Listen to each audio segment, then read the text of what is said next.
Tout d'abord, je vais commencer par présenter rapidement votre agence. Donc, elle a été fondée en 2003 et vous réalisez de nombreux projets de logement et d'équipement. Vous vous inscrivez de plus en plus dans une démarche de restructuration et de transformation d'immeubles, et notamment le projet dont vous allez nous parler ce matin, un projet de transformation de bureaux en logement livré en 2020 à Pantin, près du canal de l'Ourcq.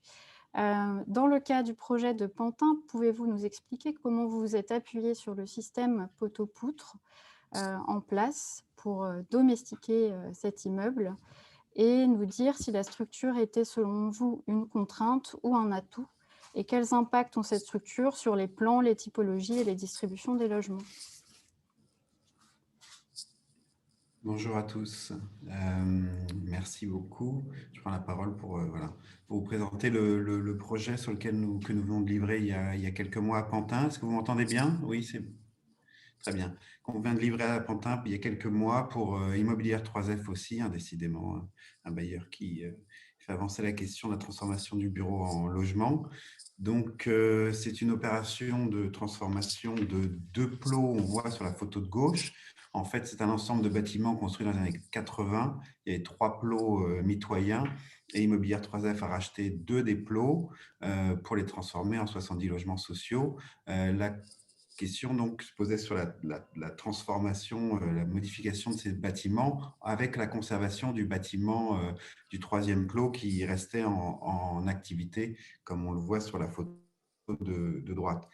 Donc, la caractéristique de ces plots, comme l'avait vu Immobilière 3F, c'est que on est sur des épaisseurs de bâti qui sont adaptées à de la transformation de bureaux, dans le sens où on est sur des bâtiments de plan carré qui font une vingtaine de mètres de profondeur. Et puis, ces décalages permettent de libérer de la façade, libérer des angles pour les transformer en logement. On est sur un système de poteau-poutre, de construction en poteau-poutre sur deux niveaux d'infrastructure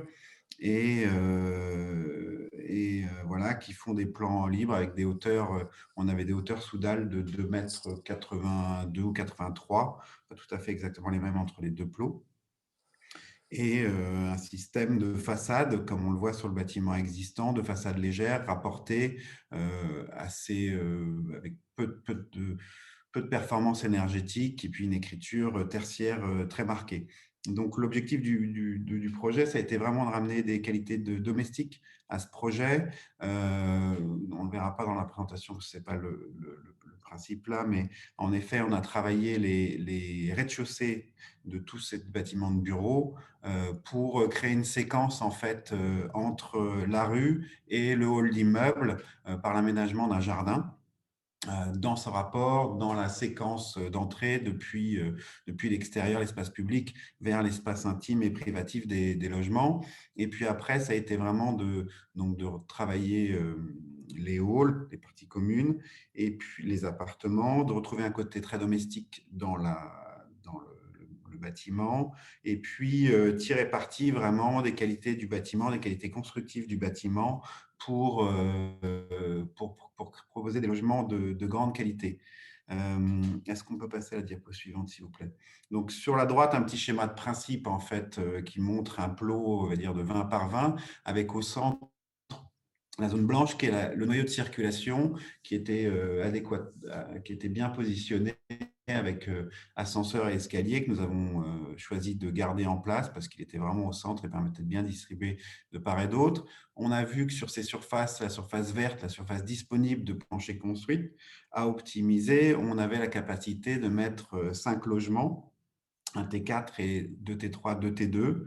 Et le principe, justement, qu'on voit là, quand on additionne ces deux éléments, c'est de dire que plutôt que de mettre ces surfaces autour du noyau et puis d'avoir une bande périphérique d'espace extérieur finalement assez fine, hein, qui revenait à peu près à 30 ou 40 cm comme un débord, c'est euh, de les concentrer pour les attribuer au logement et en faire une pièce supplémentaire, c'est-à-dire une loggia qui va être attribuée au logement. Donc, Est-ce qu'on peut, avant de rentrer dans le plan type 3 pièces, aller sur l'image d'après? Voilà. Donc, en fait, on voit sur ce plan-là, sur le plan des tâches courantes, comment ces surfaces ont été attribuées. On a des 3 pièces d'angle qu'on va revoir tout à l'heure qui sont assez typiques, où en effet, la pièce, la loggia est disposée en extrémité du bâtiment pour ouvrir les espaces des logements et sert aussi en, comment dire, en contact avec le troisième plot qui n'est pas réhabilité pour faire une mise à distance du bâtiment de bureau mitoyen. Et puis, dans l'aménagement, on a choisi justement comment dire, de rejoindre les deux plots de bureau pour mettre des deux pièces en fait dans les parties d'angle en vis-à-vis pour éviter d'avoir deux logements différents qui se ferait face. Et du coup, c'est le même logement qui a une chambre en fait qui est de l'autre côté sur la façade perpendiculaire.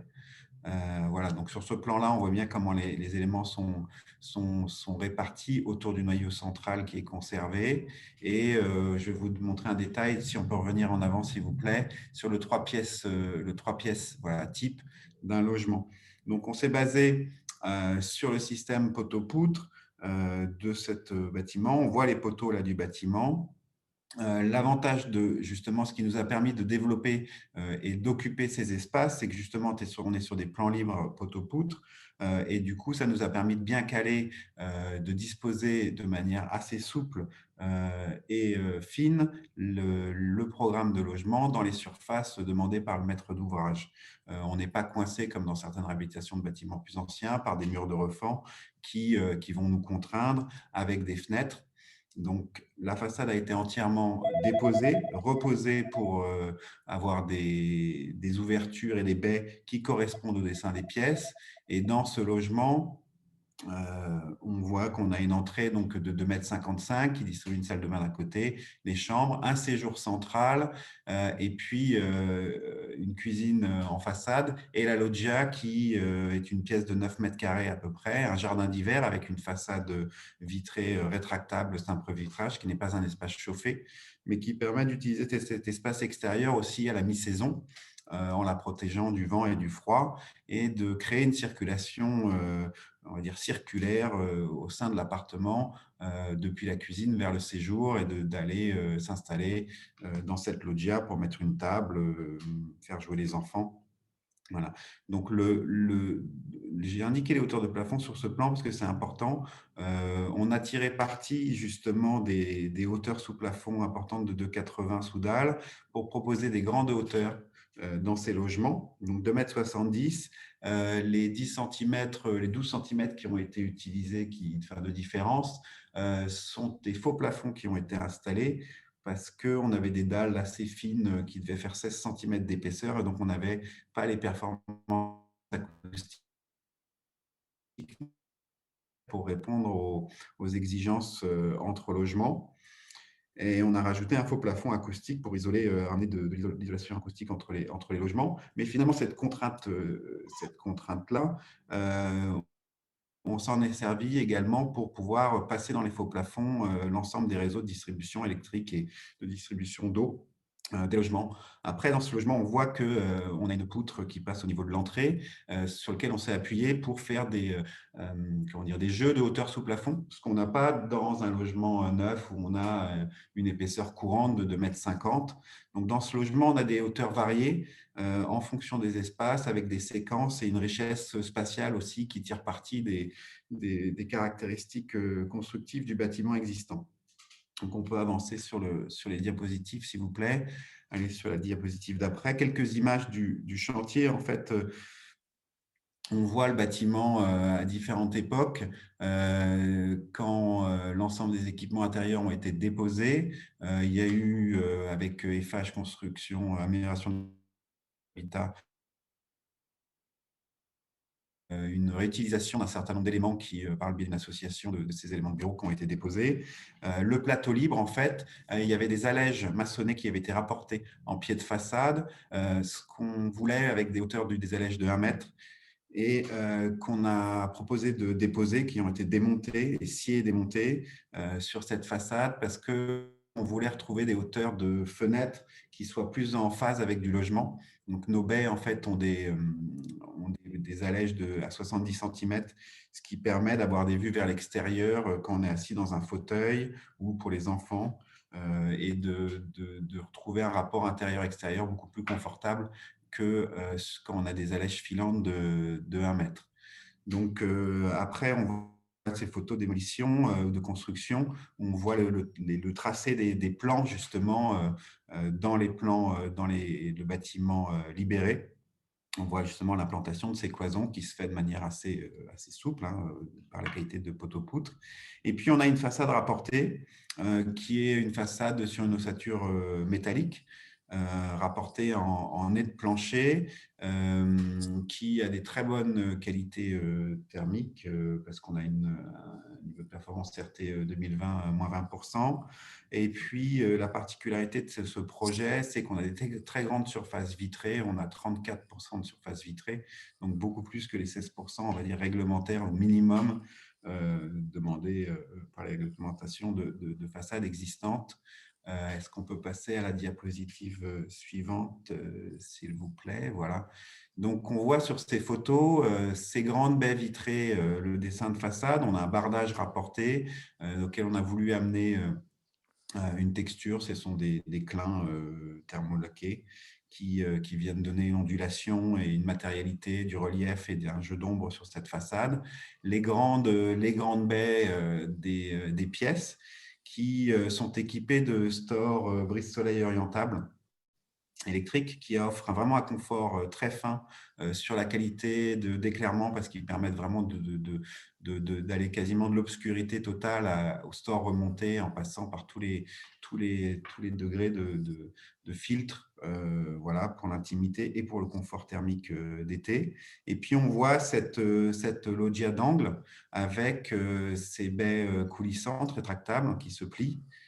Et puis dans l'image en bas à gauche, justement, cette circulation, la cuisine, vue depuis le séjour, la loggia, la cuisine, qui est vraiment cette pièce supplémentaire offerte par l'organisation des logements. Donc en fait, on a des logements sur cette opération qui répondent aux standards du logement neuf, hein, dans tout son côté réglementaire, mais la réhabilitation leur permet d'offrir des qualités supplémentaires par rapport à du logement neuf, qui sont justement ces plans libres et ces plans modulables qui peuvent être évolutifs dans le temps s'il y a besoin de réorganiser, ces grandes hauteurs sous plafond qui justement donnent des espaces hors du commun, un peu hors normes, et puis ces façades vitrées très largement ouvertes sur le paysage, sur le parc à l'intérieur de la copropriété.